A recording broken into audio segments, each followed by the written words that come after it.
আমাৰ সমাজৰ এই বেৰিৰ বিৰুদ্ধে অকণ মাল বান্ধি থিয় হৈ এইবিলাক যদি নিয়ন্ত্ৰণ নকৰে তেনেহ'লে আমি সুস্থ সমাজ কামনা কৰিব নোৱাৰিম। আৰু বিশেষকৈ যথেষ্ট নাৰী আমাৰ এইবিলাক অনুষ্ঠানত পৰিবৰ ঘটে। ইয়াতে সন্মুখত বহি থকা বেছি সংখ্যক আমাৰ আই মাতৃ।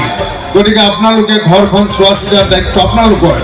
নিজৰ ল'ৰা ছোৱালীয়ে ভালকৈ লিখা পঢ়া কৰে নে নকৰে, সন্তানজন সোনকালে ঘৰত ল'ৰাজন 8, 9, 10ত পঢ়া বা মেট্ৰিকৰ দেওনা পাৰ কৰা, আপোনাৰ ল'ৰাজন সোনকালে ঘৰলৈ উভতি আহে নে নাই, তেওঁলোকে মোবাইল চাব লাগিব।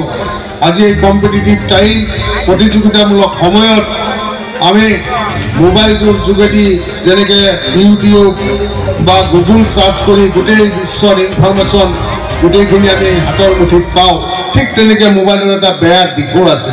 গতিকে সেই দিশটো যাতে আপোনালোকে চোৱা চিতা কৰে তাৰ কাৰণে আমাৰ বিশেষকৈ আই মাতৃসকলে সজাগ দৃষ্টি ৰাখিব লাগিব।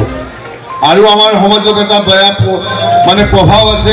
এতিয়াও বহু সংখ্যক শিক্ষিত গাৰ্জেনেৰো এনেকুৱা এটা মানসিকতা যে নিজৰ ছোৱালীজনীক সোনকালে বিয়া দিব পাৰিলে আমাৰ দায়িত্ব শেষ। এই কামটো যাতে আপোনালোকে নকৰে, কাৰণ অপৰিণত অৱস্থাত বিয়া দিয়া মানে সেই ছোৱালীজনীৰ জীৱনটো ধ্বংস কৰিলেই, আৰু সেই ছোৱালীজনীৰ ঔৰসত যিমান সন্তান হ'ব, ল'ৰা হ'ব বা ছোৱালীৰ জন্ম হ'ব, সেইজনো কিন্তু ৰোগীয়া কেঁচুৱা জন্ম হ'ব।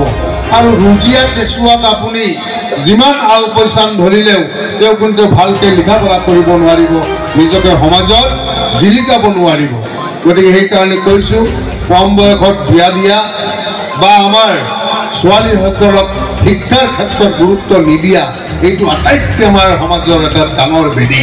যুৱ সমাজ বিশেষকৈ যিসকলে এনেকুৱা অনুষ্ঠান আয়োজন কৰে, সমাজখনৰ প্ৰতিও আপোনালোকে এটা সুদৃষ্টি ৰাখিব বুলি মই এই হিচাপতে আহ্বান জনাইছোঁ। মই খুব কম সময় ল'ম বুলিও দীঘলীয়া কৰি পেলালোঁ। গতিকে এইখিনি কথা কৈ আজি আপোনালোকৰ অতি আকাংক্ষিত সাংস্কৃতিক সন্ধিয়াৰ শুভ উদ্বোধন হোৱা বুলি মই ঘোষণা কৰি মোৰ চমু বক্তব্য এইখিনিতে শেষ কৰিছোঁ। ধন্যবাদ।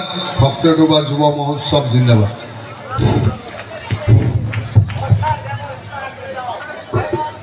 আমাৰ মাননীয় বিধায়ক মহোদয় আমাৰ ভক্তটোবা যুৱ মহোৎসৱ তৰফৰ পৰা অশেষ ধন্যবাদ জ্ঞাপন কৰিছোঁ। এই ছেকেণ্ডত মই মাননীয় বিধায়ক মহোদয়ক এটি অনুৰোধ জনাম।